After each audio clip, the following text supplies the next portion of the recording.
buenas tardes. Yo creo que no está de más empezar dando las gracias también a Bernardo Achaga, ¿no?, que nos ha traído aquí. Y si me lo permitís, a mí me gustaría recordar que hace 33 años, cuando ganó el Premio Nacional de Narrativa con Obabacoa, pues le invitamos a venir aquí, al Círculo. Yo trabajaba aquí en ese momento y dijo, bueno, quiero hacer una cosa con músico. Vino con Rupert Ordorica, que no sabíamos quién era, ahora sí lo sabemos. Y a partir de ahí han pasado muchas cosas relacionadas con diversos autores y con diversas formas de literatura vasca. Por lo tanto, la relación se ha convertido en una relación muy poco neutral y muy cálida, y ese vínculo con la cultura, e incluso con un lugar como este, como el Círculo, pues son parte de una aventura que estamos continuando hoy, ¿no?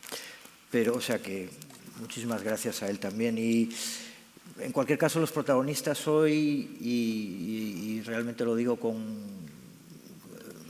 la convicción de que estamos frente a dos autores de peso y a una potencial conversación muy interesante, son por un lado Uxue Apaolaza y por otro lado Fermín Etxegoyen, ¿no? Dos autores vascos, y el adjetivo, pues, ¿qué nos diría? Pues que son, en primer lugar, nacidos en el País Vasco, los dos de Guipúzcoa, ¿no? Tú eres de Hernani y Fermín es de Oñati. Y también porque el medio expresivo en el que se mueven, la lengua en la que se mueven, es el euskera, ¿no? Y por tanto, desde ahí, desde ese estar y desde ese posicionamiento, es la razón por la que están aquí hoy con nosotros, ¿no? Pero yo creo que yo voy a empezar hablando directamente de literatura, y voy a empezar por Uxue y decir que los dos tienen, y hablaremos de eso también, un vínculo fuerte con Madrid, ¿no? Uxue, tú has vivido aquí en Madrid muchos años. Sí. Y además el último libro que has publicado, que es el que gana el Premio Euskadi, es un libro que hace referencia, como decía Bernardo, a una frase muy conocida por todos los que vivimos en Madrid y utilizamos el transporte público, ¿no? Sí. El título, bueno, eso nos lo puedes contar, y cómo a partir del título el libro, digamos, o sea, el título da pie a una metáfora que tiene que ver con el libro, ¿no? Sí, es la primera vez igual que... Bueno, gracias a todos por venir y por la invitación. La primera vez que tengo antes el título que el libro. Si alguna vez escribo un libro de aquí en él, se va a llamar Estación en Curva. Estación en Curva, yo lo oía cada mañana cuando iba a trabajar a las 7 de la mañana, que iba todo el vagón lleno.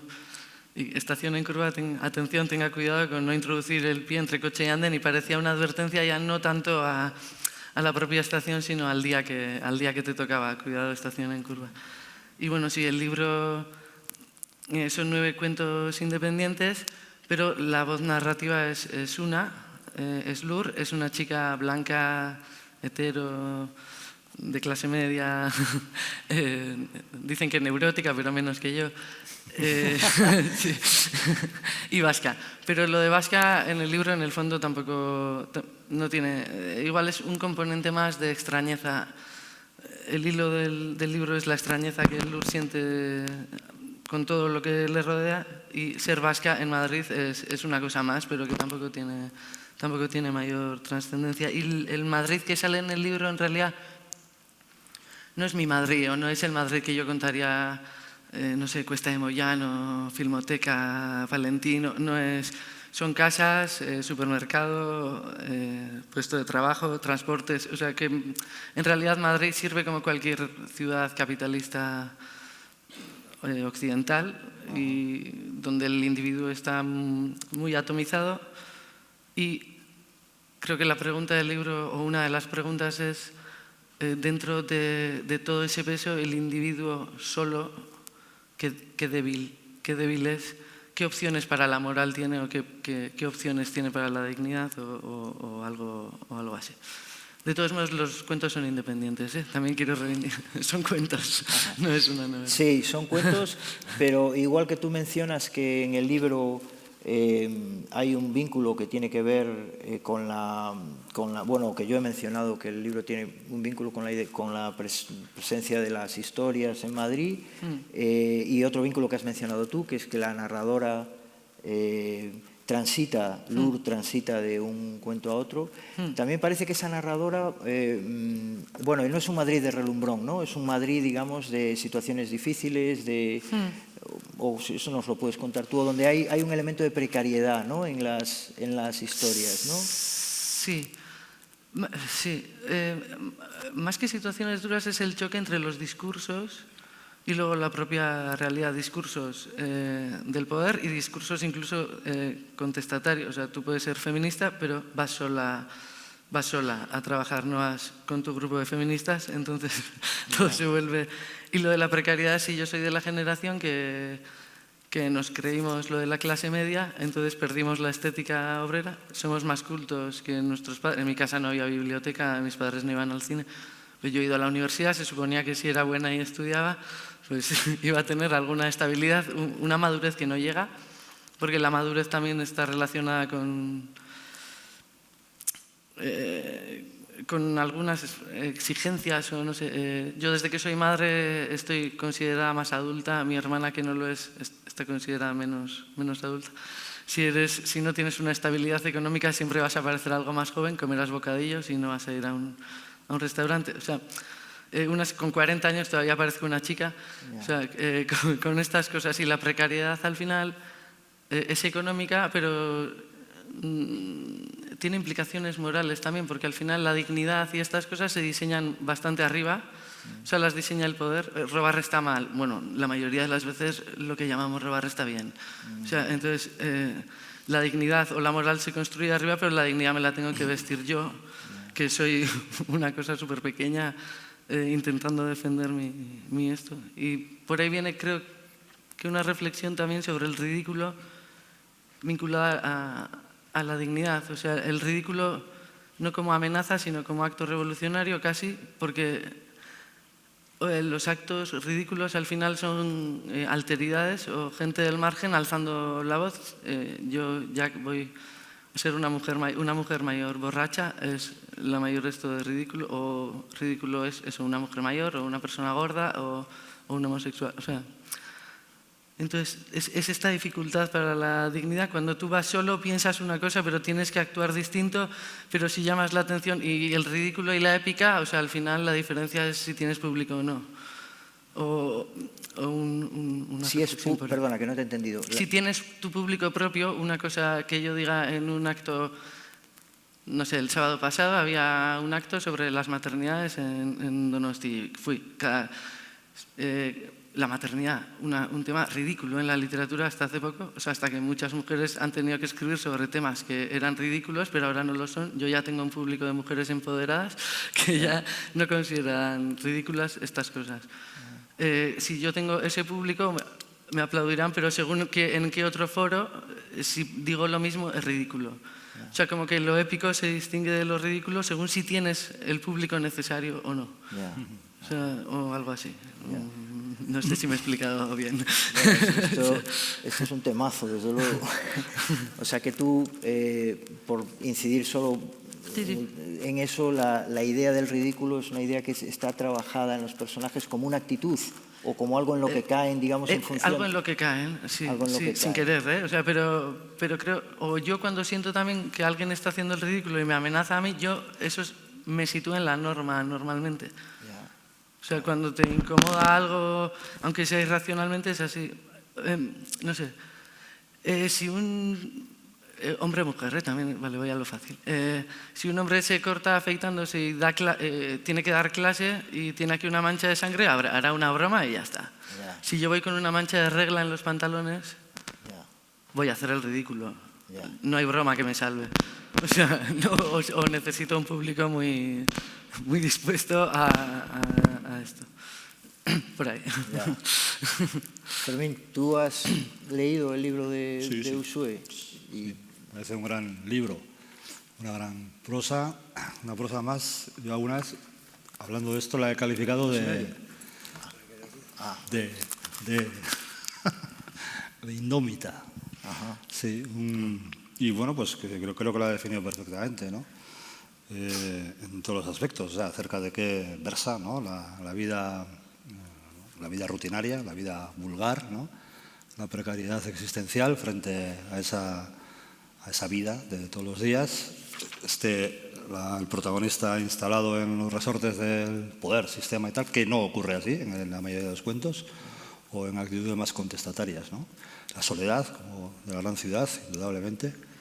Pero en la forma me parece que hay algo que yo califico de indómito, ¿no? En la manera de contar, ¿no? O sea, en la manera de narrar, en la manera de establecer su prosa en euskera, vamos a decir, ¿no? En ese sentido me ha parecido un artefacto poderoso. Perdona que insista sobre el uso del adjetivo. ¿Qué significaría una prosa indómita? Bueno, pues no sabría exactamente hacer un decálogo, ¿no?, de características, pero, y esto pues sí me retrotraería un poco a mi rollo, ¿no?, que el rollo es el rollo del idioma minorizado frente al idioma no minorizado, las cuestiones diglósicas, etcétera, ¿no? Ella ha dicho, se ha atrevido a decir que escribe literatura en la cual, por lo menos en este libro, no importa demasiado si la protagonista es vasca o no, ¿no? Yeah. ¿No? Eso me parece fantástico, ¿no? Porque realmente no es fácil, bueno, no es fácil, a ver, por supuesto, eso siempre se ha hecho y hay gente que sabe, en la literatura contemporánea, por supuesto que hay gente suficiente que puede hacerlo en forma y fondo con calidad suficiente, pero a mí, por ejemplo, me ocurre un poco lo contrario, ¿no? Para mí la cuestión de la diglosia, ¿no?, del idioma que pugna por llegar a una compactación lingüística, que pugna por llegar a una generalidad, que pugna por llegar a una normalidad, etcétera, ¿no?, a una consideración estándar de su propia existencia, ¿no?, que pugna y que muchas veces no lo consigue. Y además hay diversas épocas en ese sentido, ¿no? Porque hay una época, no voy a intentar no ser muy prolijo en ese sentido, pero como más o menos sabemos, pues a partir de los 60, con la unificación del lenguaje, pues digamos que hay un gran subidón, ¿no?, en todos los aspectos, ¿no?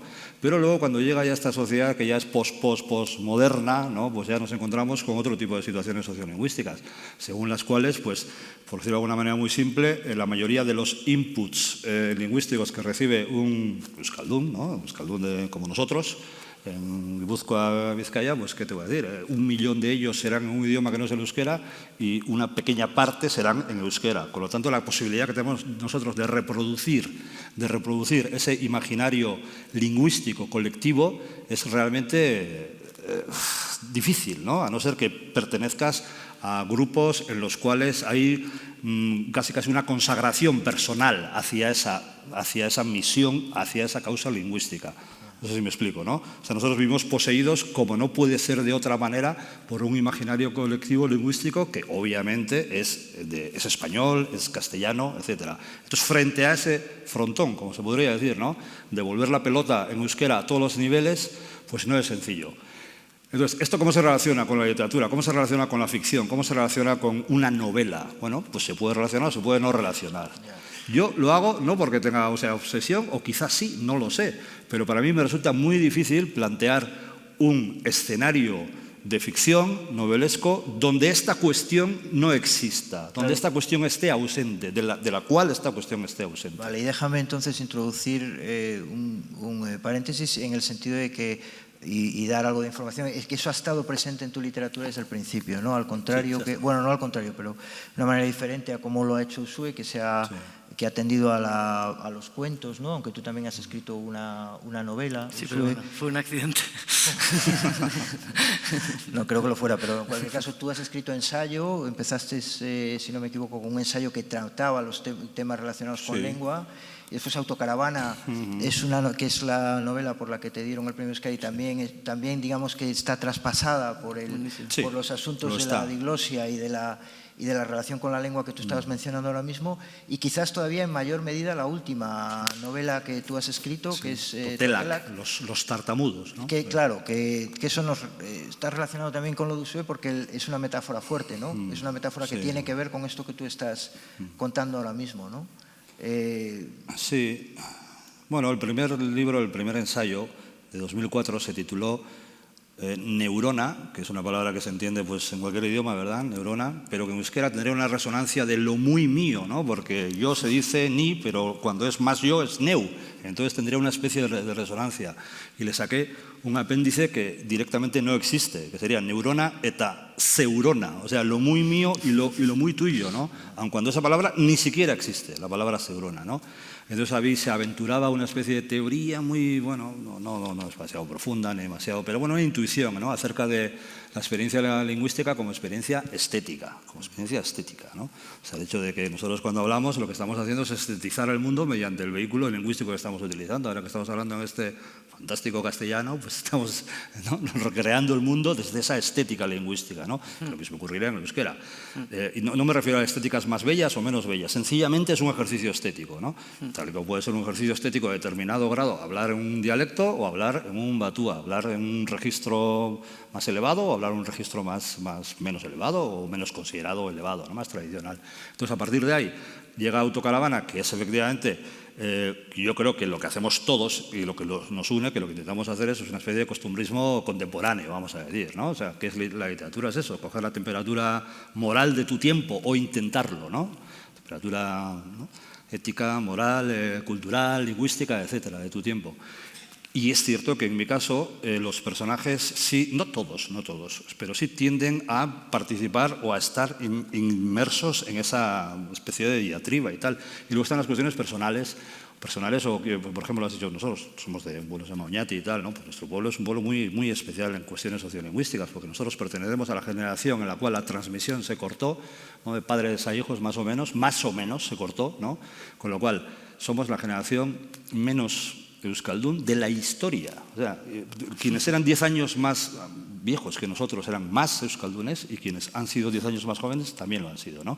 Pero bueno, estas ya son cuestiones un poco más personales que yo creo que no son tan importantes, ¿no? Porque alguien de Hernani también podría decir lo mismo de otra manera y no te digo nada, alguien de Vitoria, etcétera. Pero sí es cierto que traspasa todo esto en lo que yo hago. Bueno, pero de todas formas yo creo que sí que esa experiencia personal puede ser muy ilustrativa de una realidad más amplia, ¿no? Entonces, por ejemplo, yo a ti te conozco desde hace muchos años, tú estabas aquí en los 90, te relacionabas con la escritura, por lo menos profesionalmente en castellano, porque eras crítico musical en El País, y yo recuerdo tus críticas en El País. Entonces, desde ese posicionamiento, sino desde esa situación de la que tú estás contando, que tiene que ver, digamos, con una realidad social que se impone, digamos, una determinada relación con la lengua, y esa metáfora que tú hablabas antes, ¿no?, de que la pelota la devuelves, o sea, lanzas una pelota que es en euskera.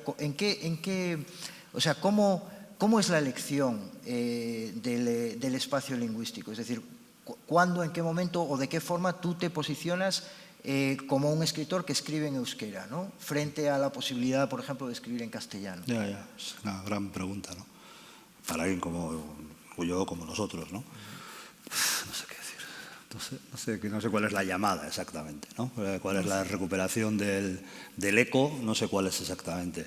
Está claro que es bueno, pues probablemente, yo a veces lo digo, o sea, cuando viví en Madrid esos años y tal, ¿no? Ese año de ¿por qué volví? Y tal, bueno, pues ahí entra lo personal, y cuando digo lo personal entra todo, ¿no? Hasta los amores y los desamores, ¿no? ¿Por qué volví, no? Y a veces hago esa broma, digo, yo si no hubiese vuelto sería el típico de Prisa, ¿sabes?, que habla de Euskadi, ¿no?, desde aquí, y que genera allí, pues, opiniones dispares, vamos a decir, ¿no? Entonces, supongo que esa es la gran explicación, al fin y al cabo. Yo, o sea, soy un escritor en euskera porque volví a mi mundo, ¿no? También podía haber sido un escritor en castellano en ese mundo vasco, por supuesto que sí. Hay mucha gente en el País Vasco que no vive en euskera, ni desea vivir en euskera, o desea vivir en euskera hasta cierto punto, cosa acerca de la cual se podría hablar mucho, pero no soy yo quien normalmente se posiciona de una manera furibunda ante ningún tipo de lección lingüístico vital, vamos a decir, ¿no?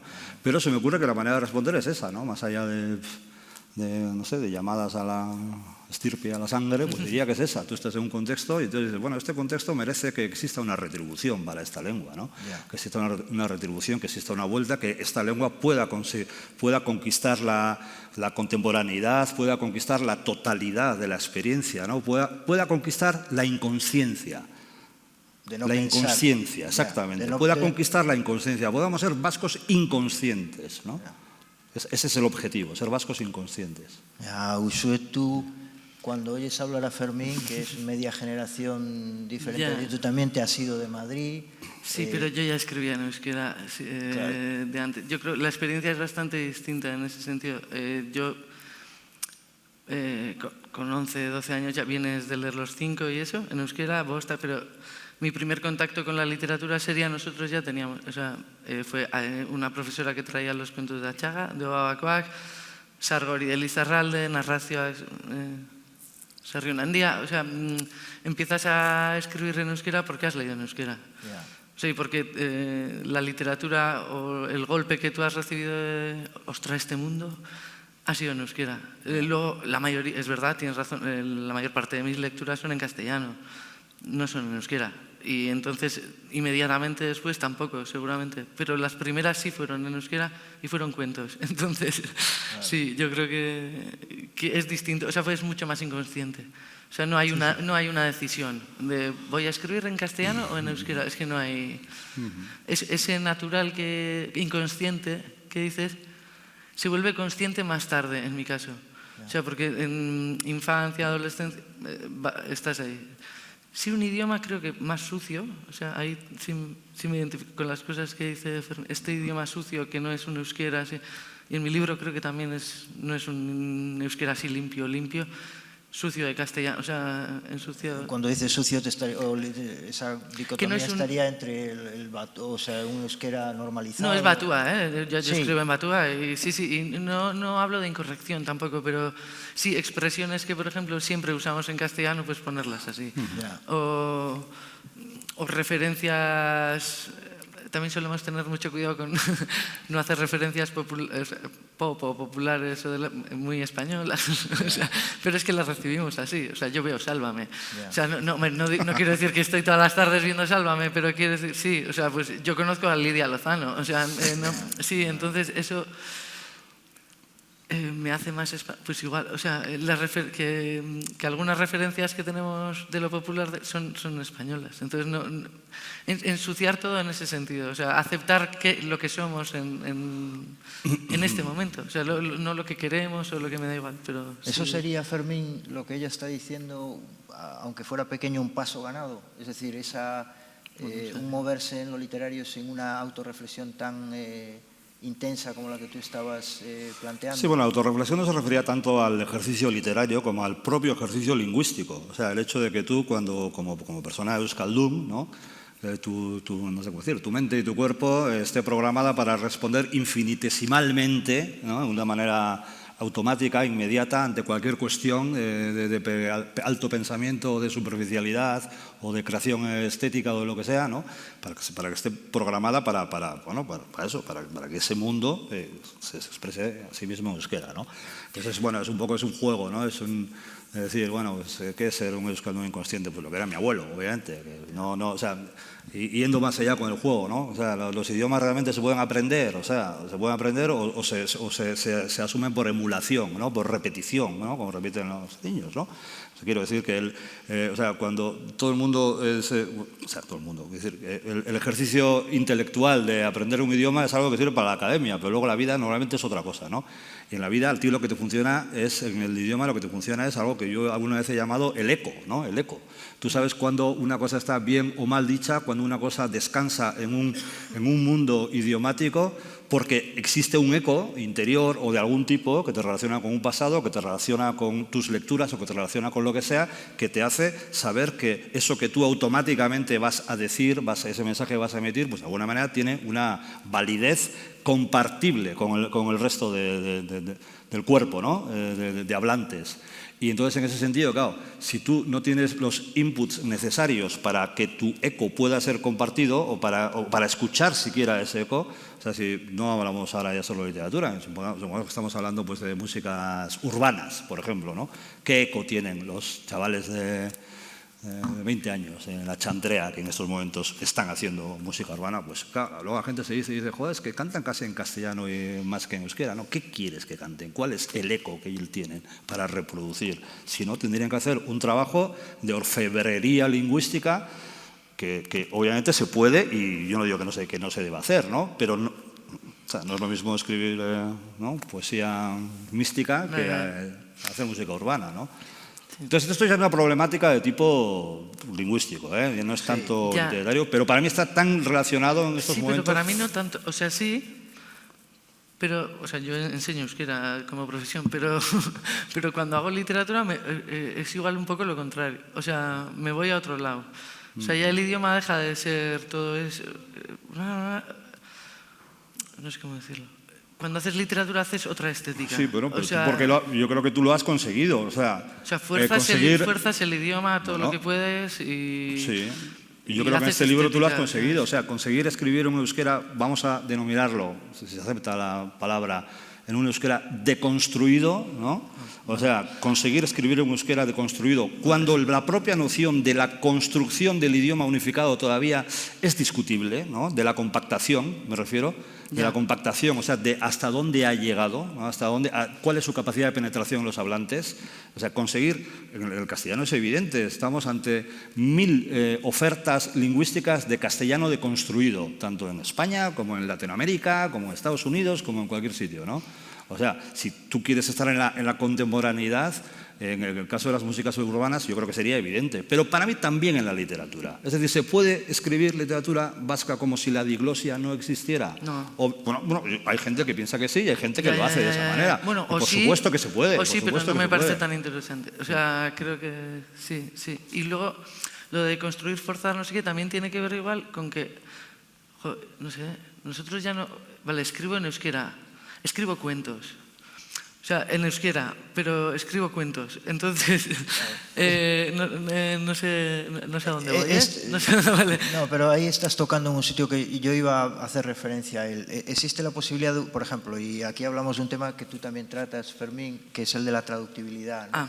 Y la posibilidad de que ese eco que tú echas, bueno, que tú, iba a decir echas en falta, pero bueno, que tú expones, digamos, esa dificultad, ese eco, si ese eco es, o su ausencia, es únicamente lingüístico o sociolingüístico, o por ejemplo hay un eco literario, ¿no? Es decir, se puede dar un eco literario que esté vinculado por el hecho de que los dos sois autores, que escribís en un formato o en un género determinado y que ese género tiene un magma que se reproduce en muchas lenguas y que tú también puedes tirar de él o relacionarte con él aunque no sea en euskera, ¿no? Sí. Entonces, esto me lleva también a una pregunta. Cuando Achaga habla tan amablemente de la interlocución, yo pensaba, ¿no? Yo siempre he tenido la sensación, después de 30 años de trabajar de trabajar o de tener relaciones de aprendizaje con artistas y con autores vascos, de que y perdón que el comentario sea personal, de que mi interlocución es una interlocución trunca o de mediada, ¿no? Por acordarme de Italo Calvino, que tiene que ver sobre todo con la ausencia de conocimiento del idioma, ¿no? Yo no conozco el euskera.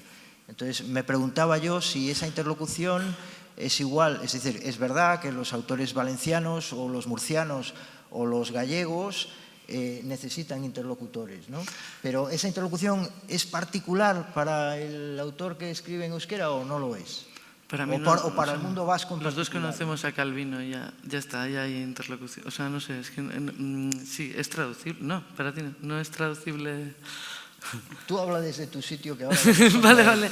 No, es que lo del cuento lo decía por eso, es en euskera, sí, pero yo cuento he leído en euskera, pero sobre todo en castellano. Entonces, tú tienes una idea de cuento con una estética, con una velocidad, con una necesidad de mundo interior, de habla un poco interrumpida, porque va al ritmo del pensamiento de una chica que vive en Madrid, es urbana, sí o sí, consume cierta cultura, no sé qué pop. Necesito un idioma que se adapte a eso. Me da igual euskera, me da igual en qué idioma. Yo tengo que buscar esa velocidad y tengo que buscar el impacto que necesito y para romper los ecos también. O sea, la literatura también es la imprevisibilidad, no poder acabar la frase. O sea, a mí no me gusta la literatura en la que yo puedo imaginarme cómo acaba la frase. O sea, me gusta más la literatura que me rompe la frase o que me pone en paréntesis, no me da igual. Eso no es solo euskera. Eso es otras cosas, eso es ortografía. no sé cómo decirlo, signos de puntuación, o sea, es otra cosa. Es gramática, es ortografía, es forma, es... Sí, y eso lo tendrás que forzar en cualquier idioma, porque la literatura es forzar el idioma también, para forzar el pensamiento. O sea, según como lo digas, lo piensas. El eco, Uxue, cuando esta metáfora muy necesaria que yo creo que utiliza Fermín del eco, tú sientes que ese eco lo tienes con el lector que escribe, que lee en euskera, y sientes que ese eco también lo puedes tener cuando ha sido traducido al castellano. Sí, es que en euskera también lo tengo con algunos, pero no por el idioma. Ah, o sea, estás en otro palo. O sea, claro, mi libro no creo que se venda demasiado, ni que lo lea demasiada gente, sinceramente. No es un libro que vaya a tener, yo creo que hay excesivo eco, porque... O sea, si tú pones poca explicación y buscas complicidades muy poco explicadas, conectas o tienes eco en un sector y ya está, o sea, y punto, y bien, ¿eh? O sea, mi deseo con la literatura en el fondo es buscar cómplices como yo los buscaba cuando leía. Entonces quiero un lector, o sea, que me entienda Italo Calvino, o sea, que... O igual una mujer de 40 años entiende algunas cosas mejor que un hombre de 70, no lo sé, según las lecturas que tenga y según el esto. Entonces lo del eco, no sé, va con el idioma, pero va con muchas otras cosas, creo. Bueno, tú, Fermín, yo escuchaba una entrevista tuya hace unos días en la que tú hablabas incluso de la idea de ausencia de traductibilidad, o sea, de la posibilidad de que... Bueno, sí. Y bueno, no sé, quiero decir, tú no tienes por qué... Ahora mismo, quiero decir, que lo digo porque es una idea de la que tirar, ¿no? No sé qué piensas tú al respecto, pero me llamó la atención de que lo que decías tenía que ver con estas referencias que hacías antes, y no solo de la traductibilidad en el sentido de la propia lengua, sino también del contexto, ¿no? Sí. Y hay una cosa que, claro, ¿cómo se trata este tema de la lengua sin ser antipático, decías en otro momento, ¿no? Sí, se relaciona más con la cuestión de fondo o de contenido que con la cuestión de forma. Por supuesto que todo es traducible.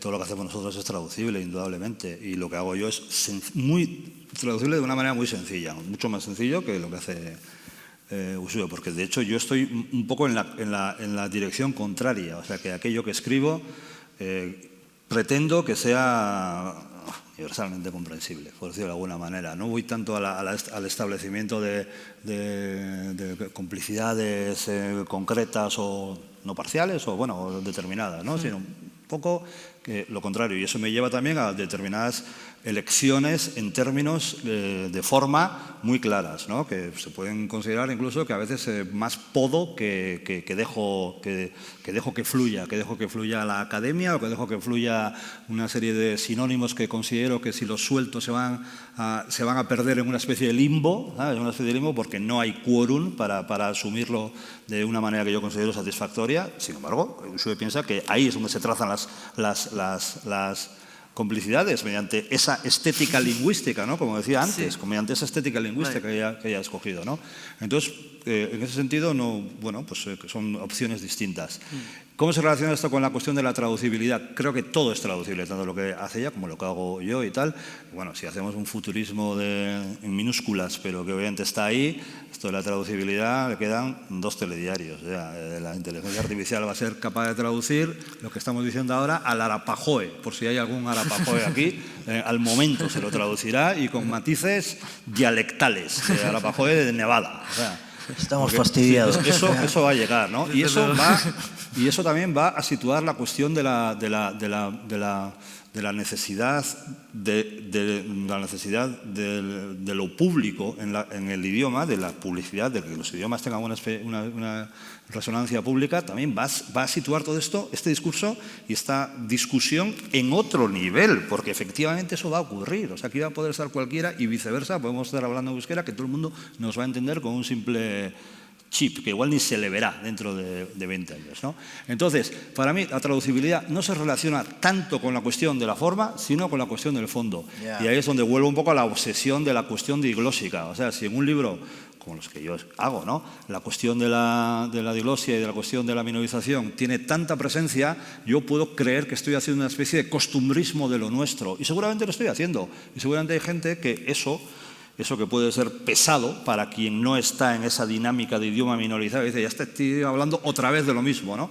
Pero, sin embargo, en nuestro caso constituye cierto costumbrismo. Sin embargo, cuando eso se traduce ya, ese costumbrismo, no sé cómo decir, ya, ¿qué necesidad tiene la noble gente de Madrid de estar escuchando, ¿no?, mis problemas existenciales con respecto a si llego o no llego, me llega o no me llega, etcétera, ¿no? Quiere decir que puede tener interés una vez, pero no una y otra vez, ¿no? ¿Dirías que eso es un problema, vamos, una característica particular tuya, o que eso es algo que recorre la literatura escrita en euskera? Yo creo que es más mía, lo debería personalizar, ¿no? Pero bueno, no puedo negar que en lo que yo he escrito tiene una presencia fortísima, ¿no? Creo que hay más gente que también está en ello. No creo que haya por qué estar en ello tampoco. Esto no lo digo esto como si fuese, o sea, creo que la opción de intentar generar mundos en euskera autónomos absolutamente, y encima con esas complicidades y con esos riesgos de la frase inacabada. Pero bueno, yo quisiera pensar que yo también lo hago. Quiero decir que ese costumbrismo, de alguna manera, ¿no?, contemporáneo o actual y tal, pues bueno, yo creo que todos estamos ahí, ¿no? Todos estamos ahí. Entonces, un poco la diferencia de criterio sería con respecto a la forma, ¿no? O sea, entonces, no sé, cualquiera de nosotros puede ir al diccionario y coger el adjetivo más bombástico, ¿no?, que se utilizó en el siglo XVII en Suberoa. ¿Y qué? ¿Para qué?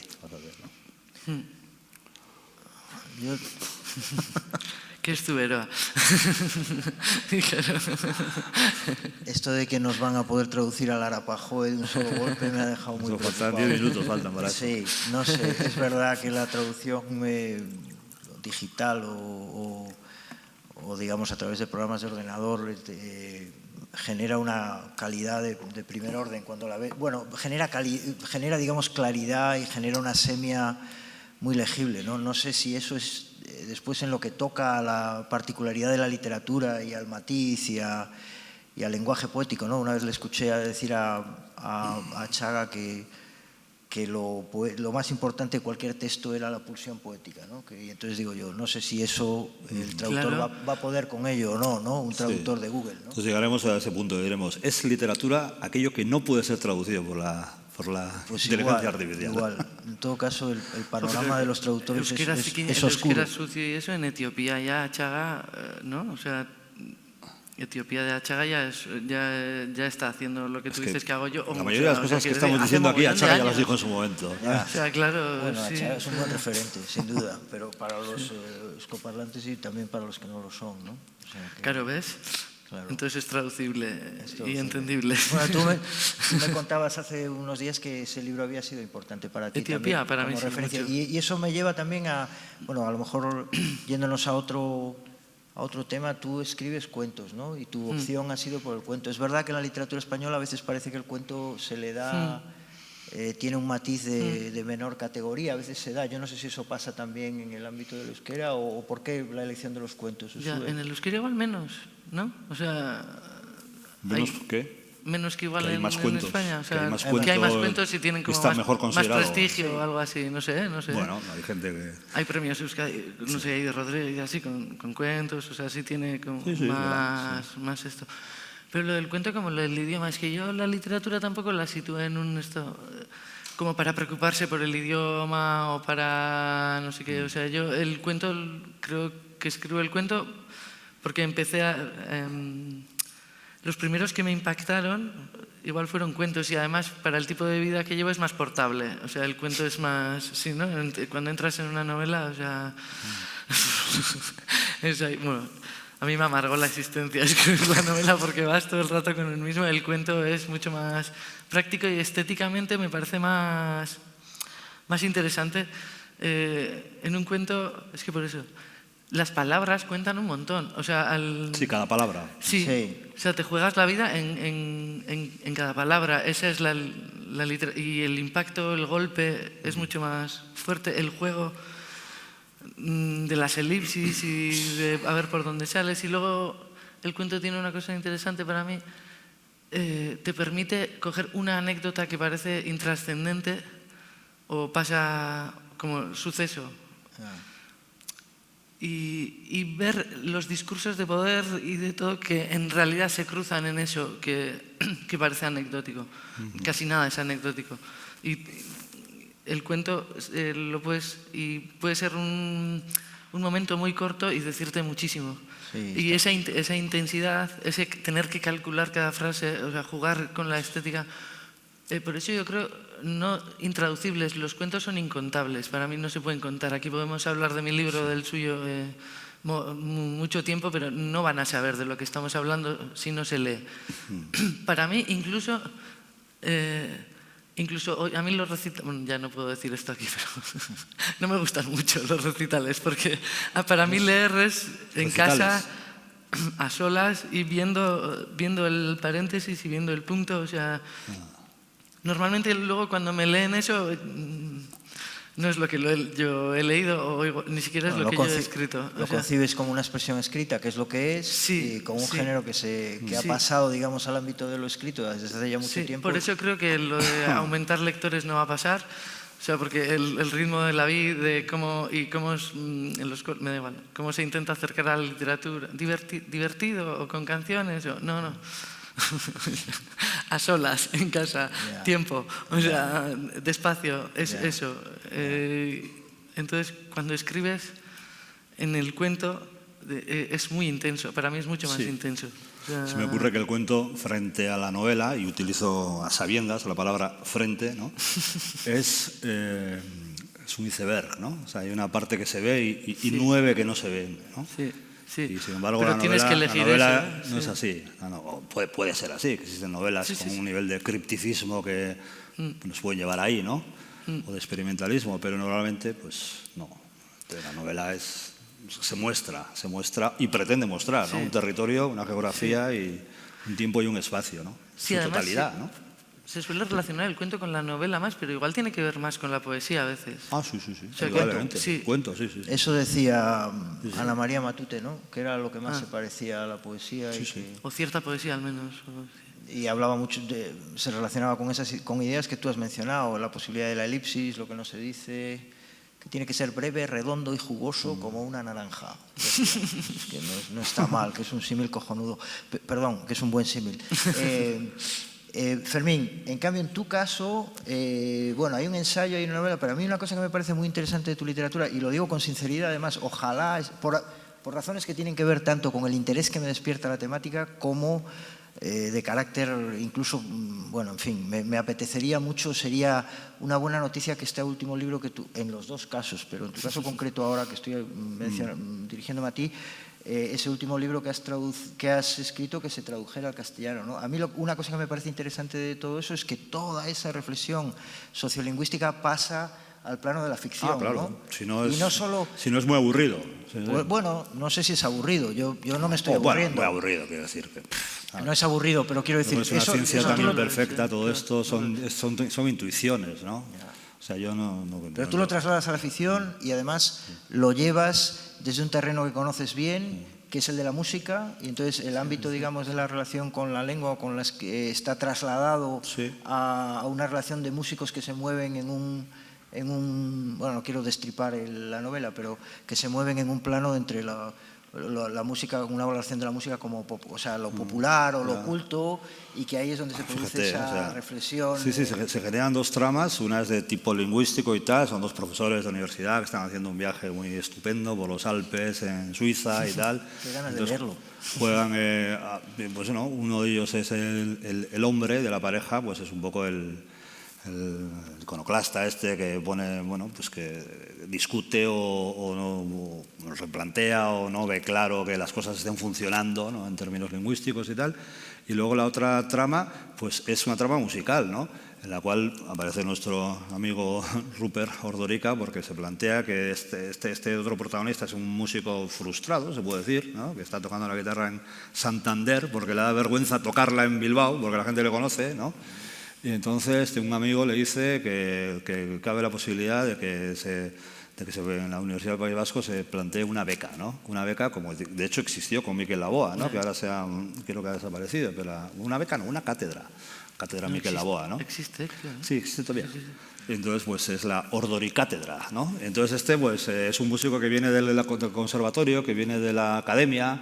Entonces también él reflexiona mucho acerca de, bueno, la dualidad entre música tradicional, ¿no? Música inconsciente, vamos a decir, o que se acerca más a la inconsciencia, ¿no?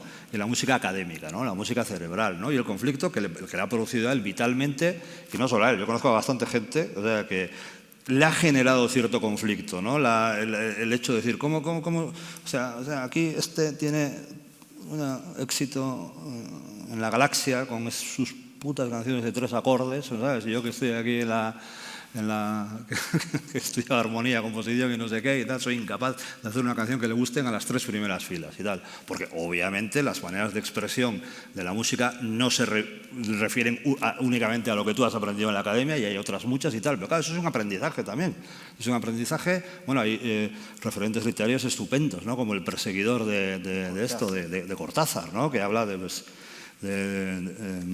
Charlie Parker, ¿no? Entonces, que no sabe como recordaréis, es la historia del biógrafo de Charlie Parker, ¿no? Que alucina con Charlie Parker porque dice, es un genio, y a los 10 minutos dice, es que no sabe lo que hace, ¿no? No sabe lo que hace y es genial, ¿no?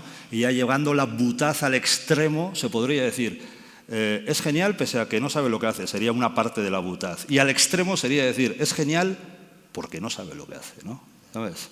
Entonces, en la trama de la novela de Totelak, la trama musical, vamos a decir, va por esos derroteros.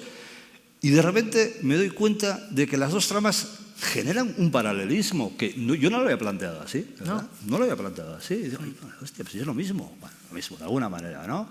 La cuestión de la lengua intelectualizada frente a lo inconsciente, ¿no? De la lengua. Son campos distintos, pero de repente pues me doy cuenta que existía un paralelismo. Bueno, entonces son las aventuras de estos personajes en torno a estas posibilidades que se les ofrecen en la vida. Y esa cuestión de la lengua está trasladada, digamos, de alguna manera al ámbito de lo musical, ¿no? Sí, y luego, bueno, pues efectivamente hay un intento. Claro, como este músico frustrado se tiene que presentar a la Ordoricátedra a ver si le cogen como profesor, porque vive una situación muy precarizada, como tus personajes. Y entonces, pues él hace sus pruebas, ¿no? Y se basa en una fantástica biografía acerca de los Beatles, de la Revolution in the Head, que es extraordinaria, se lo escribió Ian MacDonald, un hombre que luego murió, se suicidó además, y que es canción por canción, ¿no?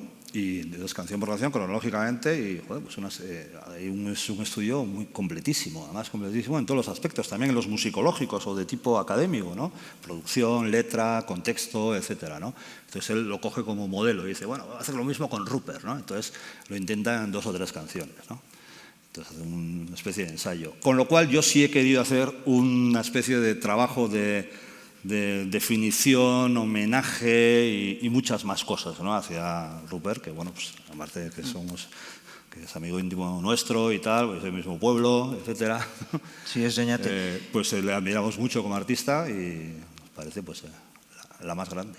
Sí, o sea que lo colocases ahí en un espacio que es similar al de Laboa, ¿no? Porque sí, al establecer... Claro, Laboa es el caso extraordinario de decir, este tío realmente qué, o sea, ¿no? O sea, bueno, voy a cantar, parece que le sale la canción que se la va encontrando, ¿no? Nani. ¿Lo ha pensado de verdad? O sea, ¿no? O sea, es un intelectual, es un falso intelectual, ¿no? O sea, ¿no? ¿Qué es? ¿No? Parece que se lo encuentra, ¿no? Una organicidad inhumana, de tan humana que es, ¿no? No lo sé, yo, desde una perspectiva externa, bueno, era psiquiatra infantil, ¿no? O sea, que sí, pensar debía de pensar, pero... Claro que pensaba. Pero yo recuerdo que la primera vez que le vi, que fue en el Arriaga, en San Sebastián, que me invitaron, bueno, de Achaga pasé a Rupert, me invitaron, hacían una cosa en la que cantaba también Rupert y no sé si participó Bernardo o no, pero bueno, yo la primera vez que vi a Miquel Laboa cantar me quedé loco, o sea, no me pareció una cosa de tal categoría. Es como los Beatles, ¿sabes? A los niños les encanta Laboa, se quedan así. Bueno, porque manejaba muchísimos registros y jugaba con el lenguaje popular y al mismo tiempo ponía unas imágenes detrás que eran muy vanguardistas. O sea, estas cosas que hacía de de los, no recuerdo, Los Lequeitios. Bueno, Sí, unos recuerdo que collage, dedicó ¿no? una pieza que se había muerto el mismo año a Camarón de la Isla y John Cage, en la misma pieza. Y yo dije, jo, este tío, ¿de dónde sale, no? Y es una buena reflexión porque dices, bueno, ¿y por qué no le estamos escuchando todos, no? Es decir, ¿por qué ha habido que venir aquí a San Sebastián a verle y este señor no está dando conciertos por toda España como los da yo que sé quién, ¿no? O sea, me pareció extraordinario. ¿Tú has leído el libro de Fermín? Sí, y Autocaravana también, sí. Sus libros y él me parecen interesantes y nada aburridos. Lo que él estaba diciendo es mi rollo. No, plantea debates súper interesantes allí que encienden. Sí, además con Totelak se aprende un montón sobre música, sobre idioma, para pensar, sí. Y bueno, sí, y a nivel idioma a mí tampoco me parece tan... O sea, yo en Autocaravana y a mí sí me parece que de construir, que no es tan fácil o tan así, o sea, bueno. Sí, hay un intento de construcción. Sí, no, vale, como cuando has dicho que no así, justo Autocaravana a mí me encanta por eso también. Hombre, o sea, como punto de partida, traer toda esa reflexión de la lengua que hemos tratado hoy de una manera teórica a un espacio, digamos, de ficción, claro. Me parece, como punto de partida me parece interesantísimo. ¿Hay posibilidades de traducción? Sí, y luego con el idioma allí sí tenemos todos un poco de obsesión, cada uno, pero bueno, hay puntos de vista igual más comunes. El de Txegoyen suele ser siempre bastante, eso sí, personal, esa parte, pero eso siempre viene bien. O sea, que haya alguien que diga algo diferente. Bueno, y entonces, a la hora de ampliar el eco, una pregunta completamente técnica, formal, el proceloso mundo de la edición y la literatura, ¿se van a traducir estos libros? ¿Tenéis idea? O... Yo creo que no. Yo creo que Totelak no se va a traducir. ¿Hay algo que te lleva a pensar que no se va a traducir? No hay nada que me lleve a pensar que se va a traducir. Correcto. Tú no lo vas a intentar... No. Eso es una pena. Es que con lo de la Es que luego traducibilidad... como me dijeron una vez en Pamiela, es echar una botella... No, Pamela no. Ya. Echar una botella al océano. Ya. Como no te coja, ¿qué? Pues Tusquets. ¿Quién te tiene que coger para que... Habrá que hablar con Achaga para que nos eche una mano. Hombre, Tusquets estaría bien. ¿Y la traducibilidad yo creo que también se busca un poco. O sea, ¿no notas a veces libros que dices esto está escrito para ser traducido? Y eso empobrece la literatura. Ya. O sea, eso se dice. Yo no cuando soy... tú quieres... Una búsqueda Sí. digamos... Sí, o sea, que me entiendan en Hernani, en Nueva York y en Cádiz. No. Seguramente explicarás mogollón algunas cosas o algunas cosas no las vas a poner, perderá esa identidad. Además creo que a veces traducimos igual más que en búsqueda de interlocución o complicidad como tabla de supervivencia. No solemos ser profesionales los escritores en euskera. Y para el que quiere serlo, la traducción es... Bueno, no te preocupes, hay muchos escritores en español que tampoco somos profesionales, ¿no? Habrá más, espero, porque... José María Parreño, que es un poeta muy notable, decía: yo de la literatura vivo, ahora lo que es comer, ¿cómo vas bien? Bueno, me parece que en cualquier caso yo sí desearía que esos libros se tradujeran, o sea que si aquí lanzamos la sonda o igual hay personas como esto tan magnífico de Borges, que tiene este poema que decía había aprendido español para leer a Cervantes, ¿no? Estaría muy bien también acercarse a la lengua si tuviéramos esa posibilidad de tiempo y de dedicación, ¿no? Pero el euskera es flipante, ¿eh? Estoy seguro. Como experiencia sensorial, sí. es flipante. Sí. Bueno, tenemos que irnos. Me están haciendo así desde la regiduría. Ha sido un placer verdadero estar con vosotros. Espero que se repita, que la presencia en Madrid sea constante y fluida, que haya suerte o una suerte merecida con la traducción de esos libros y aquí lo dejamos. Muchas gracias a todos. Gracias.